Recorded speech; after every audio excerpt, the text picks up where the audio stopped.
Academy datang kembali dari tepian Danau Toba yang indah. Sudah malam ini, sebelum kita tidur ya, kita bantu angkat terus, kita suarakan terus ya.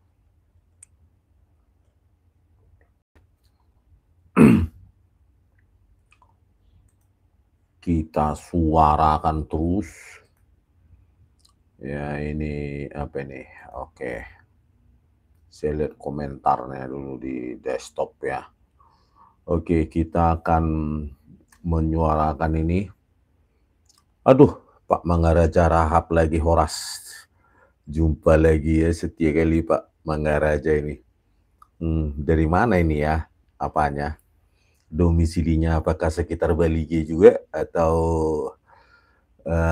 di apa Lagu Buti atau di Porsea? Anet Patchwork di Singapura. Oke, Singapura hadir Bang, ya orang Singapura atau orang Indonesia yang tinggal di Singapura. Anet T, Bu ya. Masih warga negara Indonesia atau sudah pindah ya? Oke, pemirsa ya. Jadi kita akan menganalisa juga ya dua hal malam ini. Besok bisa kalian perhatikan di apa namanya di versi desktop lah ya. Kalau ini malam ini menyapa saja sembari saya mendeskripsikan secara kata-kata. Kalau yang mau secara teknis, besok saya integrasi, saya gabungkan suara ini dengan dengan yang ada di desktop. Saya sudah rekam analisa kita. Jogo Hartono, Klaten hadir, Dr. Ismon. Waduh, Klaten. Oke, Sugeng apa ya? Selamat malam. Selamat malam. Sugeng Dalu. Bener nggak sih? Sugeng Dalu, benar. Sugeng Dalu, ya. Joko Hartono, Boy Sibarani, Horas kita semua ya. Semoga malam ini kita tidak ganggu oleh buzzer. Karena agak gimana juga ya, pada saat kita menganalisa program gitu, baca buzzer, bahasanya kasar kali. Aduh, ampun, padahal bukan ijazah bapaknya yang kita analisa sama skripsi bapaknya. Ngapain kita menganalisa skripsi bapaknya? Nggak jadi presiden juga. Misalnya bapak saya tulis skripsi, ngapain saya analisa?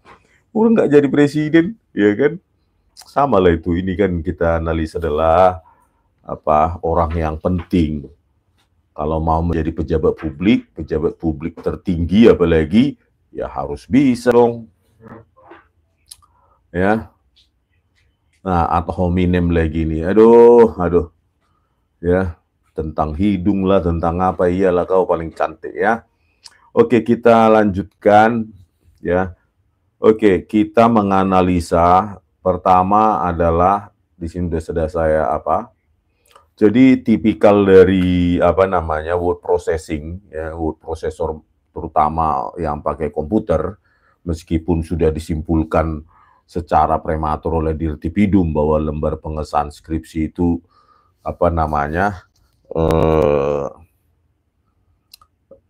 berdasarkan dirasa ada cekungan langsung secara prematur disimpulkan, itu yang kita akan menjadi landasan kita untuk melapor ya ke PT UN atau ke Perdata maupun ke Bareskrim supaya diulangi lagi uji itu ya, supaya secara terbuka digelar perkara khusus terutama lembar pengesahan skripsi ini. Ya jangan main-main lah, harus uji fisika, uji digital, uji kimia dan lain-lain. Masa cuma diraba langsung disimpulkan bahwa itu adalah produk letterpress atau handpress, kan malu-maluin dunia nanti kalau penjelasannya begitu ya. Oke, tipikal penataan font ya secara manual itu tentu ya hurufnya tidak serapat huruf yang menggunakan word processor ya, tentu itu ya tidak mungkin serapat hanya kalau dalam satuan milimeter itu ya, hebat kali dia gitu dengan kerapatan itu. Jadi ciri-ciri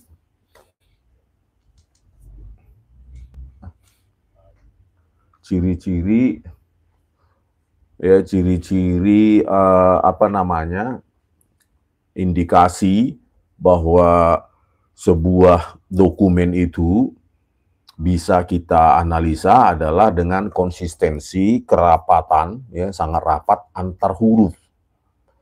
Antar huruf itu sangat rapat ya. Itu kalau secara font manual itu sangat susah kalau konsisten. Kadang-kadang balangan ya, berantakan kalau kita baca Kompas atau apa namanya sebelum tahun 80-an lah ya. Sebelum apa namanya, sebelum ada digital itu kan kita bisa lihat ya konsistensi antar kata itu, jarak antar bukan kata, huruf itu kadang renggang, kadang rapat ya, jarang yang konsisten. Nah, itu kalau konsisten spasi atau white space ya, apa namanya, semakin konsisten, makin rapat dan kerapatannya itu konsisten, maka itu indikasi kuat merupakan produk dari word processor digital, ya. Waduh, admin saya itu ya sudah memati-matikan. Makanya jangan mampir kalau nggak suka ya. Saya aja pun iseng-isengnya nih live, ya suka-suka saya, ya buat live-mu kan. Kalau nggak suka, ya buat live-mu sendiri, nanti saya tonton, kasih linknya. Ya, nanti saya tonton sesekali, ya kan? Nah, jadi makanya saya bilang ya nanti kita analisa ya teks apa namanya, tekstur apa sih namanya, komposisi dari kata itu dan string-string yang ada ya dalam bahasa pemrograman. Kalau satu kata itu sama dengan apa namanya string ya, kalau satu huruf karakter gitu. Nah, itu akan kita layout-nya ya, text layout analyzer, nanti kita analisa lagi ya, supaya ini bisa panjang ya kita suarakan, kita pelan-pelan aja ya. Kalau saya bekerja selalu pelan-pelan, nggak mau saya buru-buru ya. Kita cicil-cicil, walaupun sudah ada apa kita cicil-cicil gitu. Nah, jadi layout dari apa itu nanti kita periksa. Nah, sekarang kita secara manual dulu ya. Kalau pakai apa namanya OCR ya, optical character recognition, kan memang ketika kita download apa namanya pustaka atau library dari OCR kan enak, tinggal gampang ya. Tetapi ini kita menentukan berdasarkan pakai teknik segmentasi dulu. Ya, teknik segmentasi itu untuk mendeteksi lebar antar kata maupun lebar antar huruf. Berapa spasikah dia, terus berapa milimeterkah dia, ya milimeternya itu diambil lebar spasi dibanding DPI-nya. Jadi dapat dia, ya.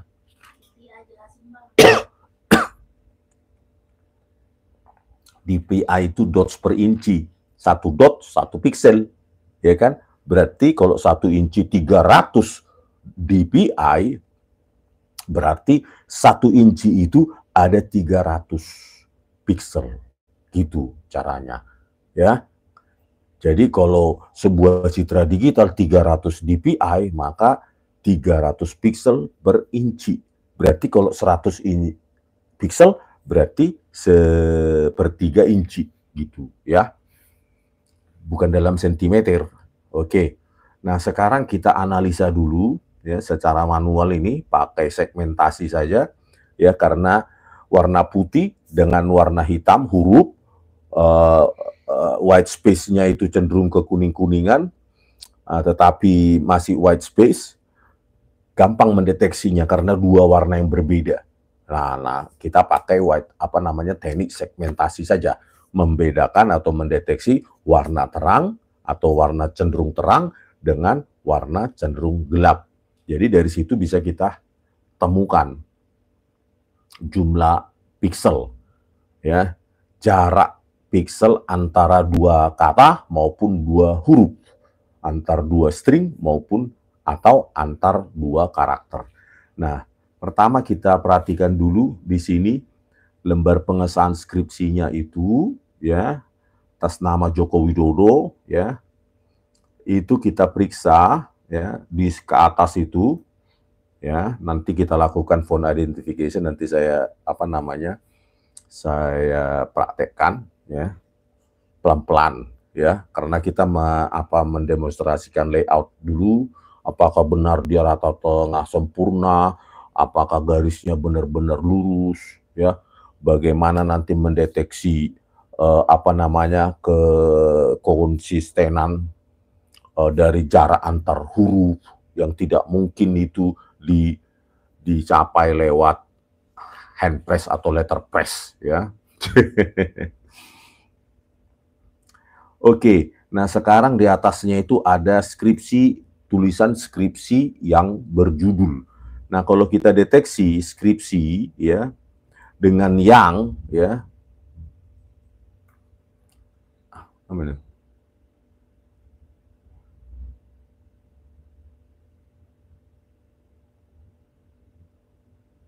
oke, ya, skripsi dan yang, di situ ada 3 kata di atas, skripsi, yang, berjudul. Kita deteksi dulu lewat segmentasi, ya, berapa pixelkah dia I dengan Y. Setelah kita deteksi pakai segmentasi biasa, nah di situ, ya, 30 pixel ada, ya, 30 pixel. 30 pixel, ya. Jadi kalau DPI-nya berubah, ini juga berubah, tetapi satuannya tetap. Terhadap milimeternya tetap, ya kan? Karena DPI dots per inci, nanti 1 inci tinggal berapa aja pixelnya gitu. Jadi di sini kita menentukan lebar dalam satuan pixel maupun spasi milimeter, ya. Nah, di sini satuannya white space horizontal antara I dengan Y, skripsi yang itu 30 pixel. Ya. Jadi statement saya kan kemarin bahwa lebar antar kata itu sangat bervariasi, tetapi untuk membentuk rata tengah yang sempurna. Nah, itu nanti saya demonstrasikan text layout-nya, menentukan rata tengah sempurna. Yang di titik tengahnya di mana sih, itu bisa kita deteksi. Nah, di sini kita hanya membuktikan bahwa hebat, ya, spasi antar kata itu bisa dibuat berjarak bervariasi, padahal dia manual, tidak mass production, ya kan? Dan diakui itu letter press. Nah, itu yang perlu kita sanggah secara digital. Oke, skripsi yang itu lebarnya itu, ya, tadi. Terus yang dan B. Kita lihat di situ 30 pixel. Ya, jaraknya hampir sama, ya, atau sama, ya. White space horizontalnya antara G yang, ya, G dan B berjudul itu 30 pixel, sekitar 42 mm.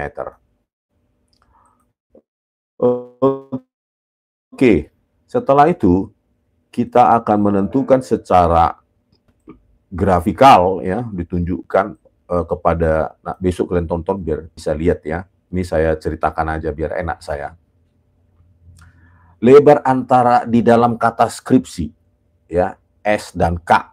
Nah, kita deteksi dia. Kita perbesar dulu, ya, supaya bisa kita drag, kita demonstrasikan. Sebenarnya kalau pakai OCR ini bisa langsung deteksi, ya, dikelompokkan kata itu, terus antar huruf dalam kata itu juga bisa dideteksi, ya. Tetapi itu kan pustaka. Kalau sudah pakai pustaka, biasanya esensinya hilang. Teknik manualnya dia hilang karena dia sudah kompleks, tinggal kita kasih masukan langsung keluar, kan begitu kan. Saya lebih setuju sebelum memakai yang advance, kita pahami dulu yang dasar, ya. Nah, S dengan K kita deteksi itu 8 pixel ya. Ya, 8 pixel. Jarak antara S dan K dalam kata skripsi itu 8 pixel. Oke. Yang white space kedua, K dengan R itu 0 pixel ya. Sangat rapat gitu ya. Oke, terus R dengan I 0 juga, sangat rapat. Artinya ini benar-benar rapat ya. Oke, coba kita lihat I dengan P. 6 pixel ya. 6 pixel itu cukup rapat juga kalau DPI-nya tinggi kan. Ya, kalau ini kan DPI-nya di atas 100. Ya, itu cukup tinggi itu. Ya. Terus P dengan S. Nah, itu 5 pixel. Ya, P dengan S. Jadi cukup konsisten nih, jarang yang di atas, tidak ada selama ini yang di atas 10 pixel. Jadi ini sangat bagaimana menata serapat ini ketika itu disimpulkan secara prematur bahwa itu adalah produk dari produk dari hand press atau letter press. Ya, kalau kita analisis dari layoutnya nanti antara benar cantik sekali itu. Ya. Nah, itu nanti terdeteksi itu layoutnya benar-benar rata secara horizontal ya. Terus setelah itu S dengan I jaraknya berapa? 6 pixel ya, tadi ada yang 8, ada yang 6. Oh ya, rusak. Udah back ya. Oke. Jadi kita ulangi lagi ya.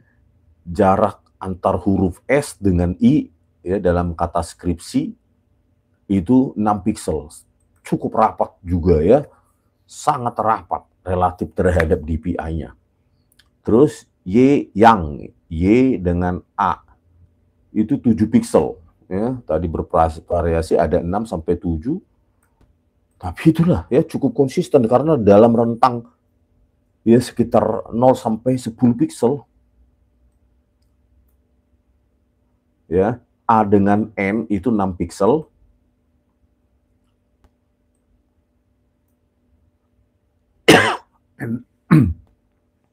N dengan G ya dalam kata yang itu 7 pixel. Terus BE berjudul. Ini sangat rapat nih, 2 pixel ya. Spasi ya, white space B dengan E itu 2 pixel terdeteksi dengan teknik segmentasi ya. Terus E dengan R itu 4 pixel. Nah, inilah ya. Sangat rapat. Oke, B dengan R dengan J berjudul ya. Itu malah rapat sekali ya, 0 pixel. Terus J dengan U berjudul 4 pixel. Terus U dengan D 3 pixel. D dengan U 4 pixel. U dengan L 5 pixel. Jadi konsistensinya itu dalam rentang 0 sampai 10. Tidak ada yang melebihi 10 pixel. 0 sampai 8. Jadi cukup konsisten ini jarak antar huruf. Inilah ya salah satu indikator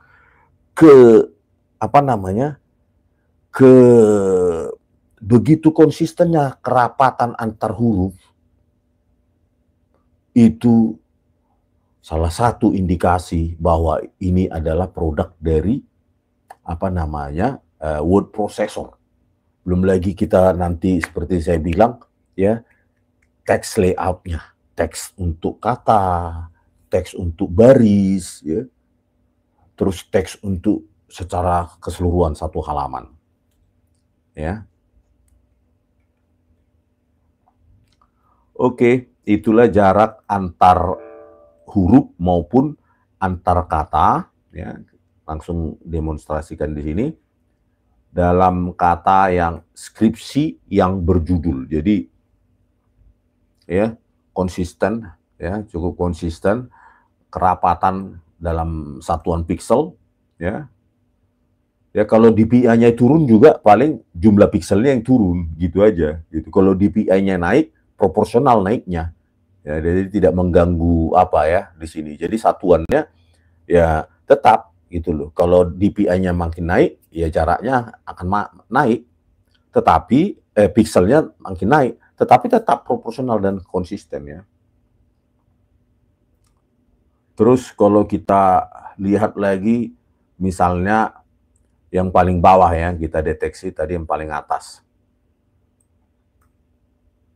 Nah, untuk kata Yogyakarta atau Fakultas Kehutanan di lembar pengesahan skripsi Joko Widodo, ya, yang menggunakan Times New Roman sangat modern, ya, dan saya katakan 11.000 triliun menggunakan apa namanya, komputer modern, ya, word processor modern.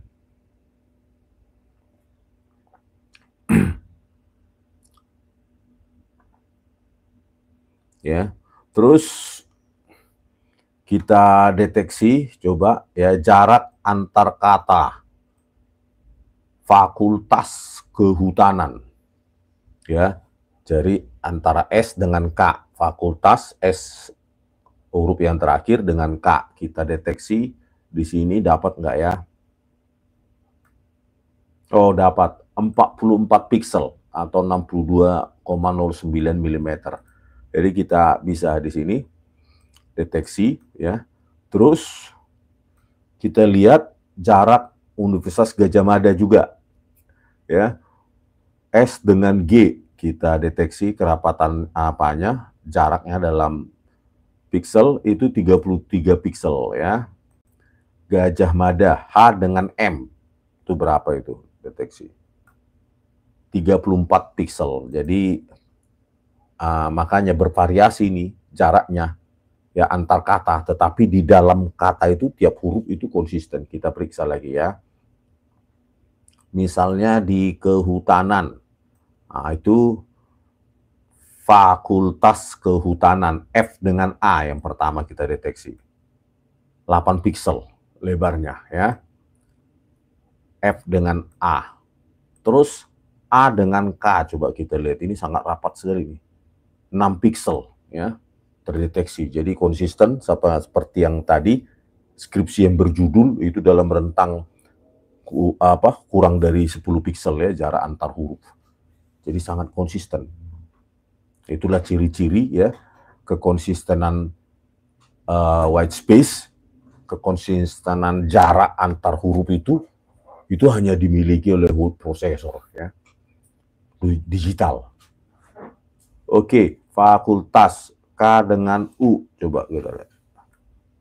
10 pixel ya, K dengan U. Oke, saya zoom dikit biar kelihatan saya menrak-rak mencoba. Terus K dengan U tadi, U dengan L. 6 pixel, L dengan T 4 pixel, T dengan T dengan A 8 pixel, ya, A dengan S itu 4 pixel. Jadi berentak tetap ya tetap di bawah 10 pixel dia jaraknya. Sangat konsisten gitu loh dalam satuan pixel gitu. Jaraknya itu sangat rapat ya. Bagaimana Anda menata-nata font itu sangat rapat antar huruf dan itu lurus loh.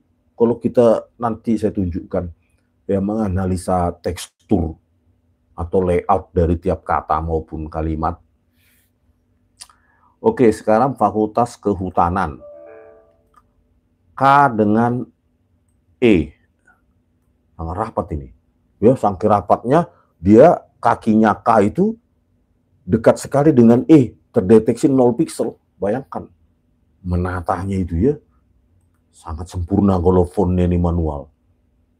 Terus Kehutanan E dengan H 5 pixel ya. Terus H dengan U untuk Kehutanan 5 pixel, konsisten masih di bawah 10. Terus U dengan T 5 pixel. T dengan A 8 pixel, A dengan N 6 pixel, N dengan A 5 pixel, A dengan N 6 pixel. Jadi sangat konsisten baik di dalam huruf antar huruf di fakultas maupun kehutanan ya. Di dalam lembar pengesahan skripsi Joko Widodo ini sangat konsisten. Bayangkan bagaimana menata font itu secara manual dengan kekonsistenan yang sangat tinggi. Keakurasian dalam pixel pun rentangnya sangat tipis gitu ya. Itulah. Belum lagi yang lain-lain nanti kita apa ya, kita cicil ya, pelan-pelan ya, dikeluarkan satu-satu. Oke, selanjutnya Universitas Gadjah Mada. Nah, kita deteksi. Oh, Y dulu lah, Yogyakarta di atasnya ya, kita deteksi. Malah kita skip ya, tadi. Yogyakarta, saya zoom dulu lagi. Antara Y dengan O, 11 pixel. Nah, ini agak renggang dia ya, dengan O. Ya, selisih dalam rentang 0 sampai 10 tadi ini yang cukup renggang. Y antara Y dengan O, apakah karena begini ya, apanya Y itu Y besar. Coba saya deteksi lagi, apakah karena saya drag kurang pinggir. Oh, coba ya, tidak terdeteksi. Coba O dengan G ya, karena teknik segmentasi dia kalau warnanya tidak cukup kontras dia tidak bisa terdeteksi. Oke, O dengan G itu 2 pixel, rapat sekali ya. Terus G dengan Y, Yogya, 12 pixel. Terus Y dengan A, 0 malah ya, rapat sekali. A dengan K, 7, ya. K dengan A, 10. A dengan R, 6, ya. Ini malah rapat sekali, 4 pixel, 3 pixel. Jadi rentangnya itu ya di sini ada yang apa tadi, Y dengan O. Coba 0 pixel malah ya. Tadi saya salah mendrag kayaknya. Lupa saya. Jadi rentangnya itu 0 masih 0 sampai 10 ya. 12 tadi ternyata salah ya. Coba U dengan G. 4 pixel. Jadi begitu ya. Untuk Yogyakarta masih konsisten. Sekarang Universitas Gadjah Mada. Ya. Nah, kita deteksi yang di situ ada Universitas Gadjah Mada. Di situ kita deteksi yang ada kata gajah. Oke. G dengan A. Sangat rapat. Karena G itu ada begininya terus sangat dekat dengan A itu ya. Coba saya perbesar. Apakah teknik segmentasinya yang tidak akurat? Coba G dengan A. 0 pixel juga ya, saling menindih dia. Coba A dengan D, 4 pixel. D dengan J, 7 pixel. J dengan A, 7 pixel. 5 pixel. A dengan H. Jadi konsistennya masih di bawah 10. Ya, 10 pixel. Oke, selanjutnya universitas. Ya, U dengan N. 8 pixel. N dengan I. 5 pixel. I dengan V. 8 pixel. V dengan E. 7 pixel. E dengan R. 3 pixel, cukup rapat ya. Ya, 0 pixel. R dengan S itu seperti sangat dekat sekali, jadi terdeteksi 0 ya. Terus S dengan I itu 8 pixel, I dengan T 6 pixel, T dengan A itu 8 pixel, A dengan S itu 5 pixel. Jadi sangat konsisten. Di bawah 10 pixel gitu ya. Inilah indikasi sangat kuat ya. Kerapatan yang dengan jarak sangat konsisten antar huruf ya. Kerapatan yang konsisten, jarak antar hurufnya itu hanya bisa dicapai secara digital gitu loh. Ya, kalau kita pakai OCR nanti langsung dapat ini jarak antar kata langsung dibuat itu jarak antar huruf. Ini dengan ini sekian, ini saya sekian. Jarak antar kata sekian. Terus nanti apalagi kalau kita analisa layoutnya gitu ya. Layout dari teksnya, waduh lebih seru lagi nih.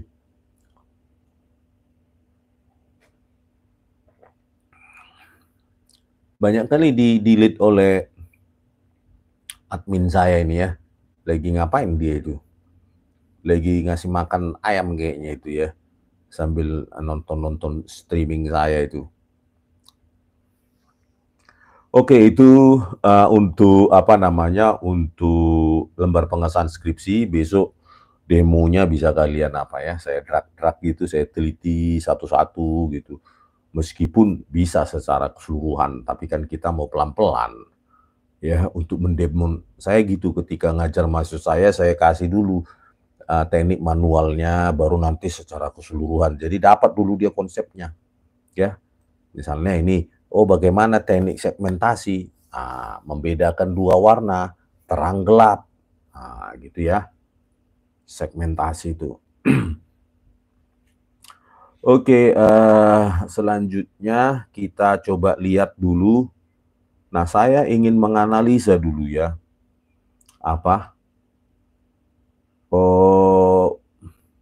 fitur-fitur yang ada di kemarin sudah kita bahas tentang kejanggalan itu ya.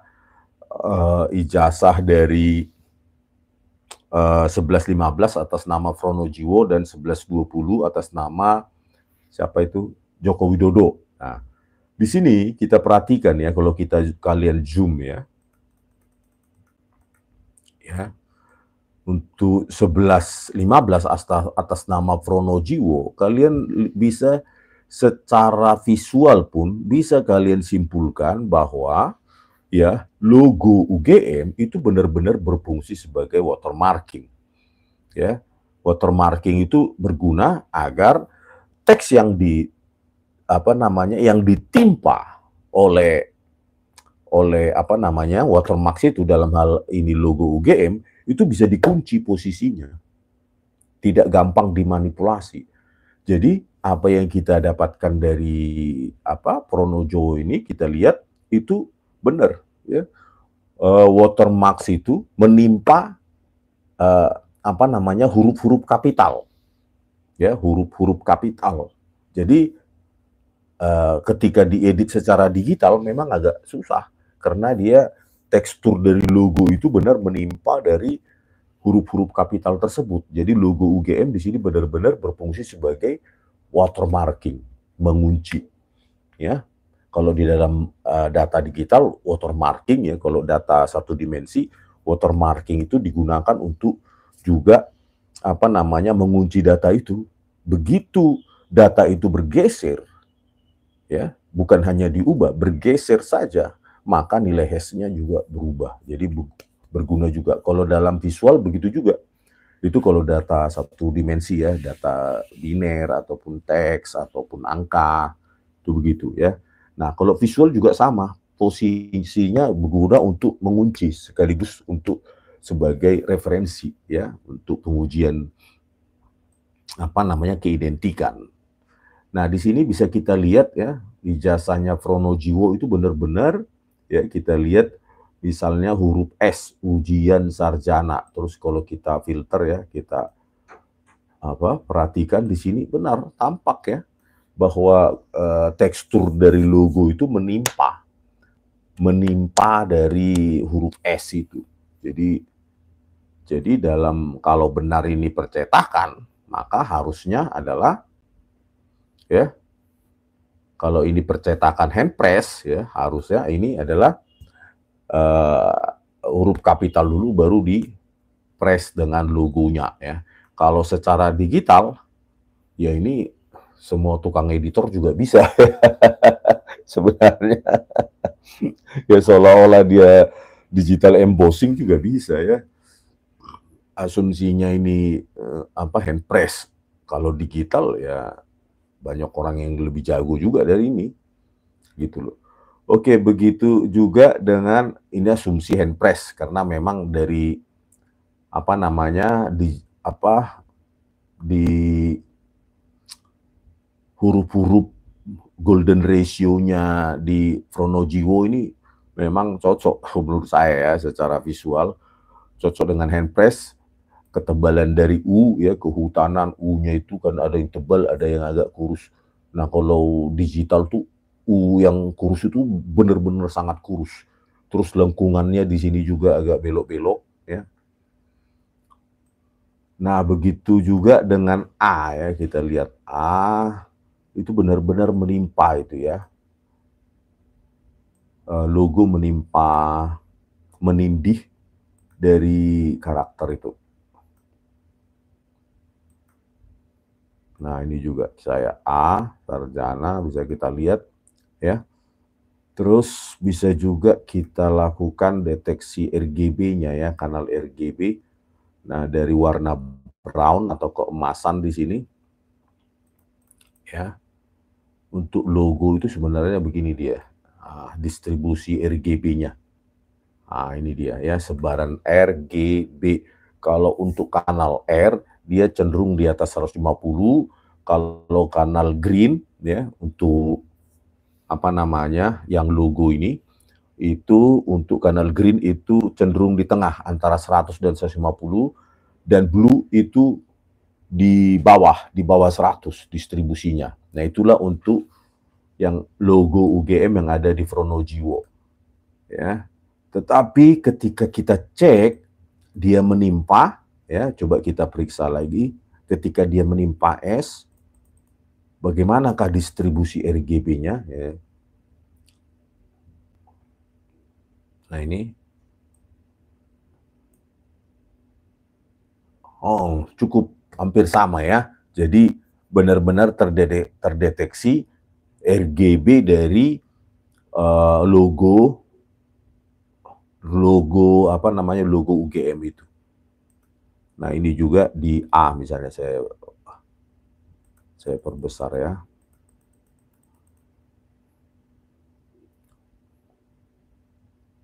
Di A. Nah, juga dapat ya RGB ya. Terus di R juga seperti itu, coba saya lihat sini guratannya. Nah, masih dapat ya komposisi atau envelope dari distribusi red, green, dan blue itu. Artinya apa? Bisa kita simpulkan yang diijazah atas nama seseorang bernama Fronojiwo, apakah dipakai oleh Dirtipidum sebagai data pembanding, kita nggak tahu ya. Tetapi apa yang kita dapatkan adalah seseorang dengan nama Fronojiwo yang dia memberikannya ijazahnya itu, yang kita perhatikan bahwa huruf kapital ditindih oleh logo UGM sebagai watermarking. Terus kalau kita periksa di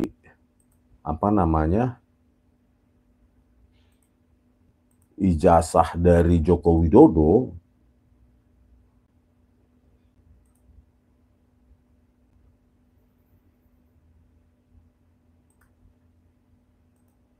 oke. Nah, di sini bisa kita perhatikan ya, sulit untuk menyimpulkan ya. Ya, cenderung saya menebak ya. Di sini masih susah untuk menyimpulkan bahwa watermark logo itu menimpa huruf kapital, dan golden ratio-nya ini udah menunjukkan digital font Times New Roman yang modern ya, terlihat dari huruf A yang kakinya sangat indah, U ya, kehutanan U-nya itu tebal, nah ini tipis sekali, N juga ini tipis, agak tebal, ini N gitu ya, dan tidak ada mencong-mencong. Hasil dari cetak itu biasanya blebor-blebor ya, seperti pada punyanya Fronojiwo. Kalau ini sudah apa ya, digital font, sudah seperti digital font ya. Terus kita lihat ya. Nah, di sini kita lihat bersangkutan. Nah, di sini kita deteksi ya. Nah, di sini apakah hitam saja atau ada distribusi R dan GB-nya. Untuk R-nya tadi cenderung ke arah tengah, green-nya itu cenderung di atas 50 sampai 100, B-nya itu cenderung di posisi tersentral di 50. Tetapi kita lihat di sini cenderung hitam semua ya. R-nya ada tetapi di bawah 50 ya. G-nya bahkan di bawah 10 atau 20, jadi cenderung hitam semua gitu. Terus yang coba saya lihat,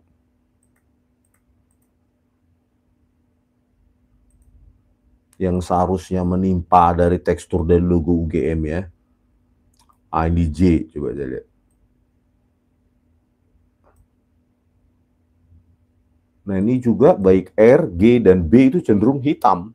Tidak tampak seperti warna dari apa logo itu kan, warnanya distribusinya ini ya. Kita periksa. Nah, ini dia. Nah, ya, R, G, dan B-nya. B-nya memang blue-nya itu cenderung ke arah bawah ya. Green-nya itu arah ke tengah, dan GR-nya juga ke arah ke tengah. Jadi kalau hitam semua ke arah kiri semua gitu ya, cenderung hitam. Oke, inilah ya. Harusnya uji keidentikan seperti itu. Kemarin 6 kejanggalan posisi letak huruf kita dapati ya atas kedua ijazah tersebut antara 11.20 dan 11.15. Ini juga apa namanya posisi apa logo UGM itu sebagai watermark atau enggak gitu kan, harusnya detil, harusnya diperiksa oleh Bareskrim ya. Tapi kita lihatlah nanti, semoga disetujui gelar perkara khusus, jadi kita bisa melototin juga kan gitu. Kalau bisa kita scan juga ya kan, secara proper ya, dengan DPI tinggi, jadi bisa dengan gampang kita apa namanya analisa gitu loh.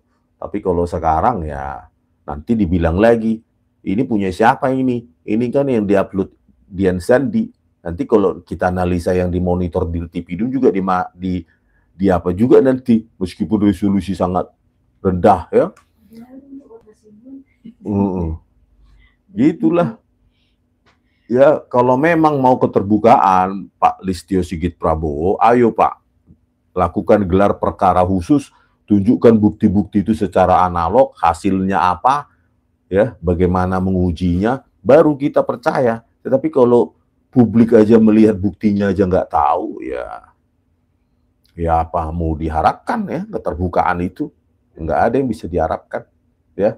Oke pemirsa, ya, aduh, sudah komentar. Ada dari atas nama Andi Pasaban Channel, Horasian Tapsel, Andre Pasaribu Channel, Andre Pasaribu Channel, Horasian Tapsel, kecewa pada Jokowi.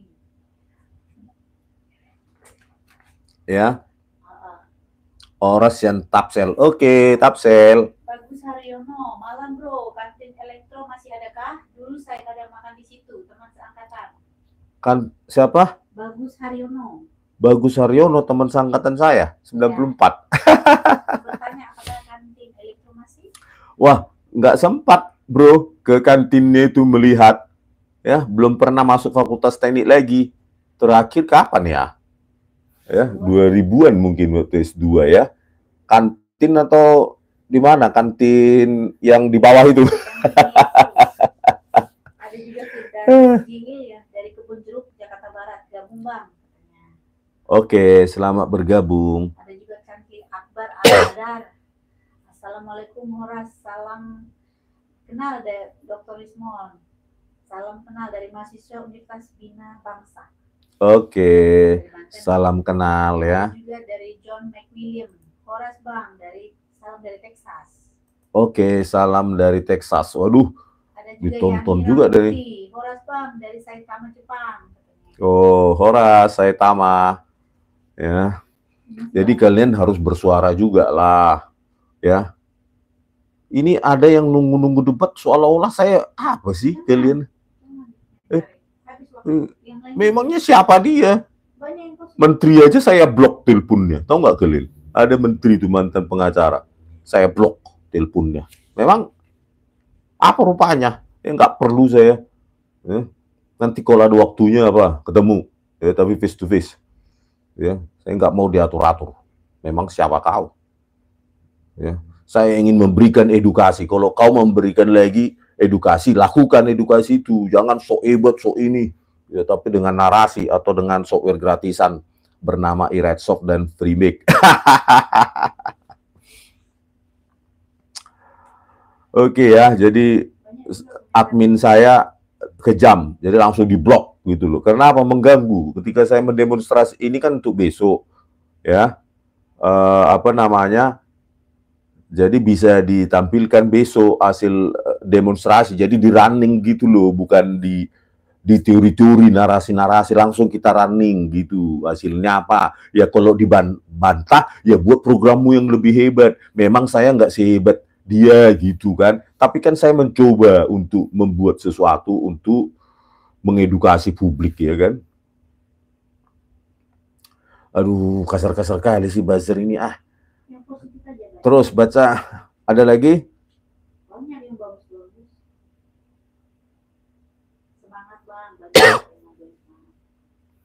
Koreus Malau, sudah waktunya laiku hasil penelitian lain itu disinkronisasi dan diperkuat secara hukum supaya bisa melawan otoritas. Iya, tetapi kan begini, itu kita tulis, kita simpan, ya, kita tulis, dokumentasikan untuk kalau memang sampai ke pengadilan, ya ini akan kita analisa ya.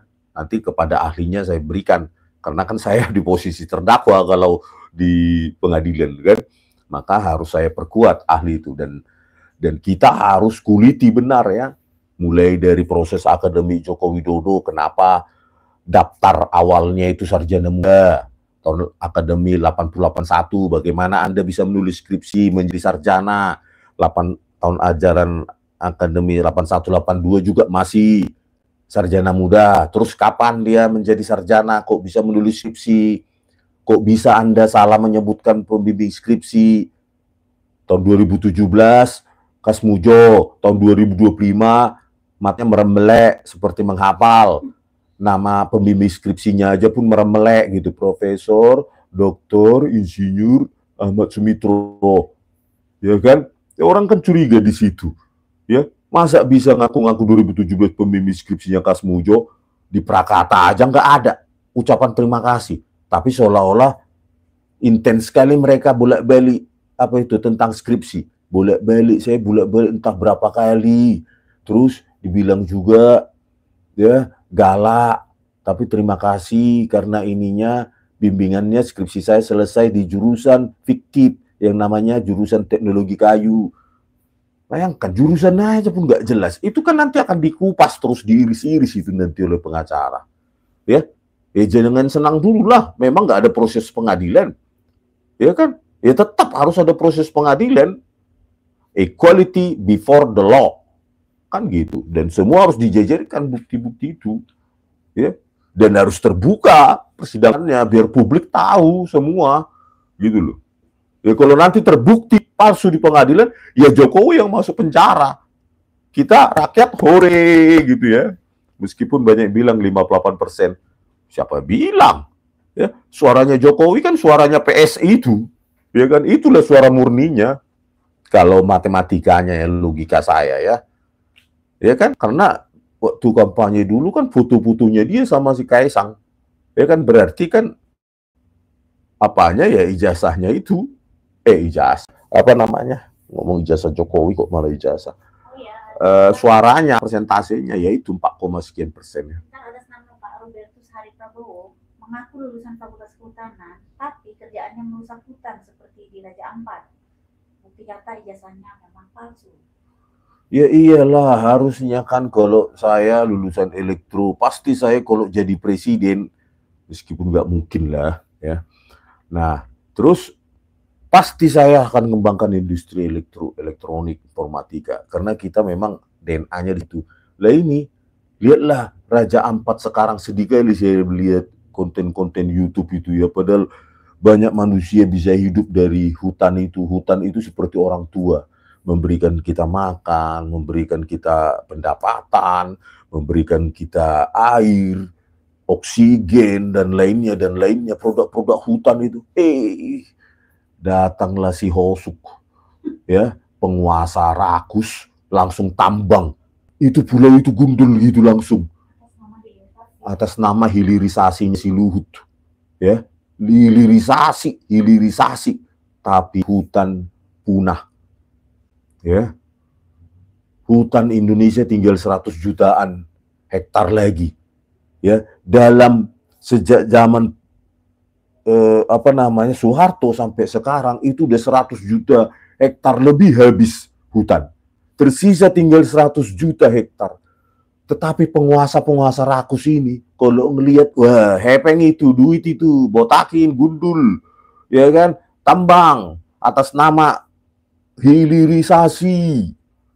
Benci kali, jengkel kali aku dengan menterinya itu ya, si Luhut itu, ya, hilirisasi, tambang, jual nikel ke Cina, nggak dipikirin generasi ke depan, ya. Setelah dia mati kan ribuan generasi lagi ada. Kalau semua ditambang, rusak semua, padahal dia udah busuk di tanah. Gimana dia nggak mikir kayak gitu?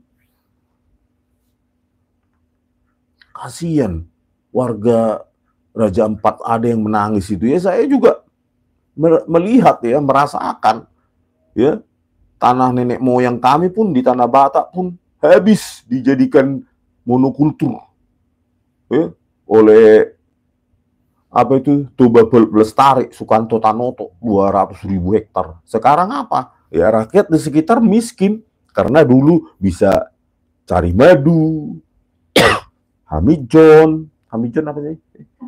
Kemenyan, produk-produk hutan yang lain. Tapi sekarang ya nggak bisa, habis. Gitu loh. Inilah yang bakal dirasakan oleh orang-orang yang ada di Papua. Pak Prabowo Subianto, hentikanlah Pak, hutan di Indonesia tinggal 100 jutaan hektar. Terus generasi ke depan kalau cuma lihat apa nanti, nggak pernah lagi lihat hutan, lihat satwa liar, lihat segala macam kekayaan alam di hutan, hanya untuk tambang, hanya untuk uang kertas itu, ya. Kekayaan hutan hanya digantikan kertas green paper itu, dolar itu, kertas jadi kertas. Tetapi hutan sudah hilang. Pasti impossible ya, tidak mungkin mengembalikan hutan alam itu menjadi hutan, menjadi seperti semula. Paling jadi hutan konservasi, yang ada burung amprit aja paling yang ada di sana. Mana ada lagi satwa liar yang lain.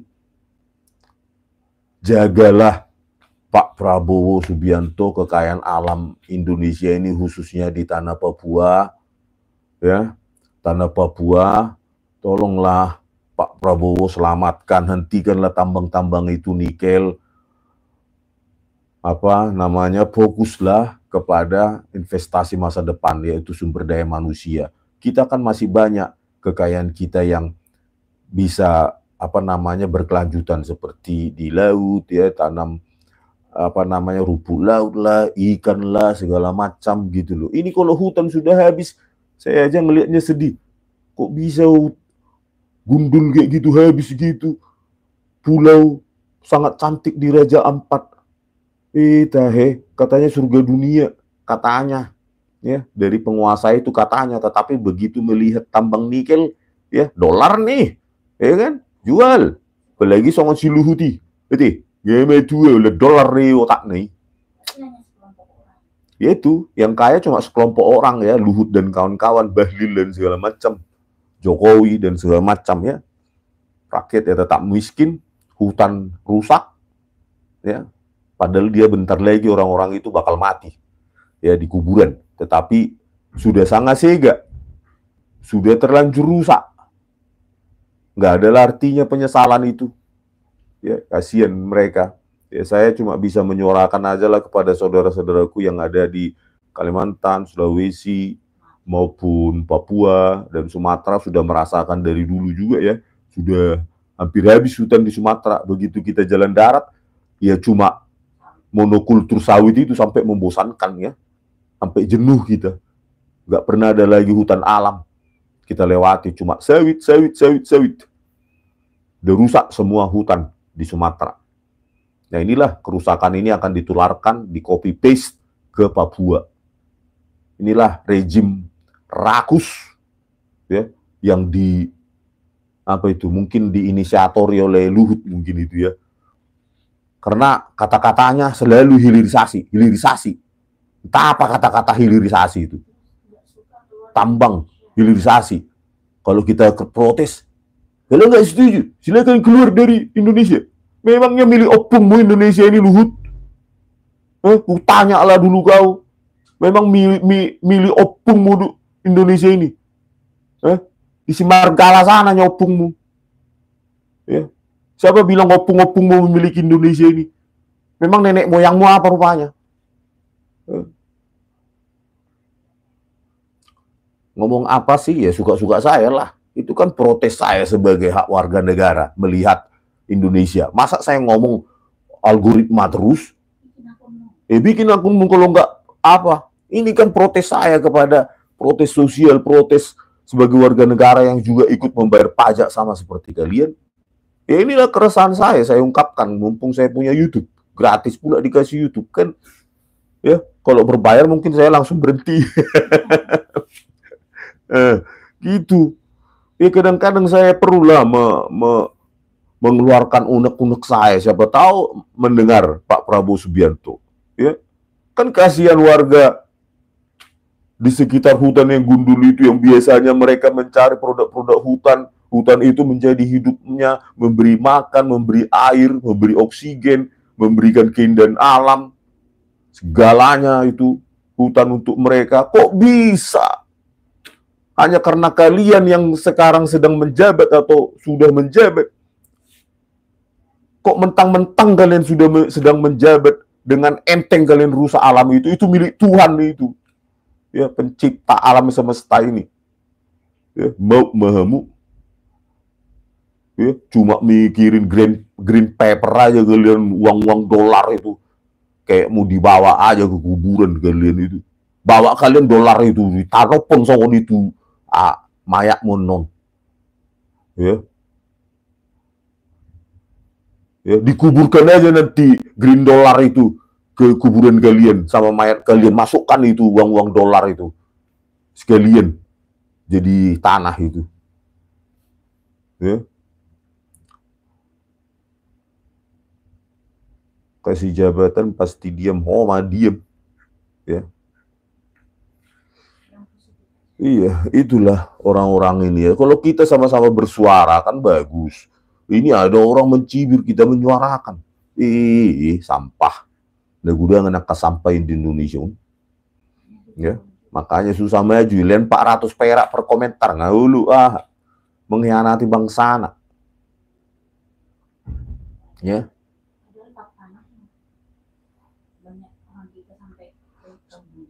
Alam Indonesia sudah rusak. Tinggal 100 juta hektar lagi. Itu pun secara teoritis. Kalau secara realistis, jangan-jangan setengahnya pun nggak ada. Ya. Terus dapat apa lah nanti generasi Indonesia ke depan? Dapat apa? Dapat cerita aja gitu. Dapat sampah, dapat limbah. Pikiri Luhut. Aku ya maile sebagai alat batak deh. Hilirisasi itu pengi. Ingatlah alam nenek moyang orang lain itu, bukan alam nenek moyangmu itu. Ya, tanah leluhurnya yang dipertahankan oleh nenek moyangnya untuk kehidupan cucu-cucunya. langsung kalian ambil, kalian botaki. Iya bak.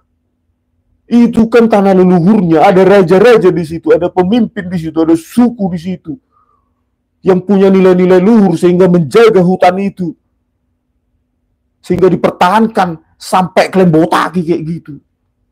Benar-benar pengkhianat kalian. Ya. Sedih saya melihat. Satu kinai nama kita nama ngulun. Muter lagi nama kita, paling saya 10 kalender lagi, dan Luhut paling nggak ada 1 kalender lagi, mungkin sudah out. Tetapi kerusakan sudah terjadi. Bahlil juga paling cepat juga dia. Ya.